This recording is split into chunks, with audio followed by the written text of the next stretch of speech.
Local bronze medalist Arielle Gold talks about taking time to be a tourist at the Olympics. Phil Lindeman, Krystal, 93 News. First, this Saturday is the annual Tim McClure benefit for High Country Conservation Center, and HC3's Jen Shank says it's a party you can't miss. It's our 29th annual event, and it really is a bit of a party, so you can wear jeans, that kind of fundraiser. The event raises money for HC3's conservation programs in honor of McClure. He's considered the godfather of recycling in Summit County. He was killed in an avalanche in 1985, but his legacy lives on. He was the founder and really kind of irreverent and visionary for his time. This was back in the 70s and 80s when recycling was not cool, even in mountain communities. The event comes with live music, food, local beer, and a silent auction. Tickets are $35 online or $40 at the door. Buy now at highcountryconservation.org.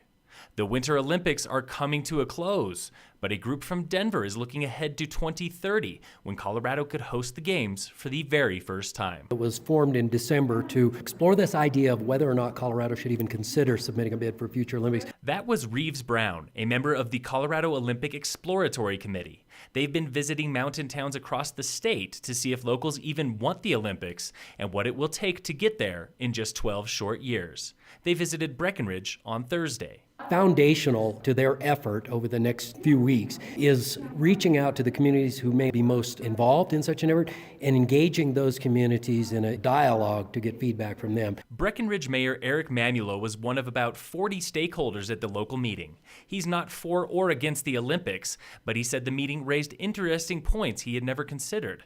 One shocking number, the Winter Olympics draw about 500,000 people over 2 weeks, while the National Western Stock Show every January in Denver brings 700,000. I actually learned a lot. I learned that the Olympics are not the mass intrusion that it seems like on TV, that the state of Colorado does a lot of events that are considerably larger than the Olympics already. Now, the Olympic Committee wants your feedback. They are hosting a live webinar this Saturday at 9 a.m. Visit sharingthegold.org to learn more and tune in.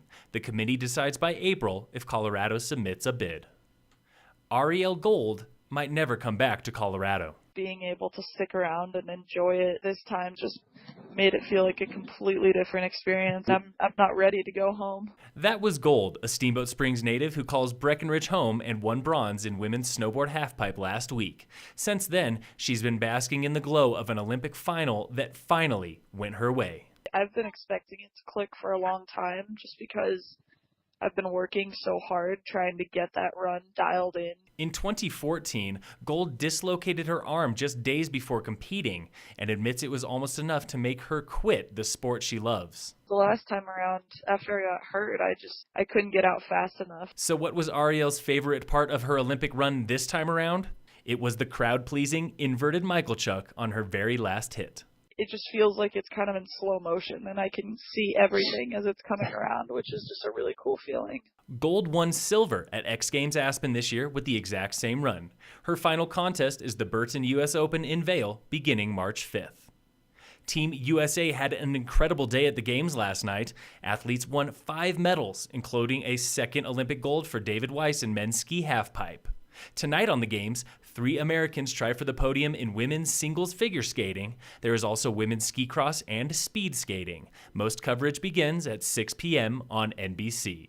In sports, the Avalanche and Nuggets both have the night off. And in local sports, the Summit High Alpine and Nordic ski teams were at Ski Cooper today for state ski championships.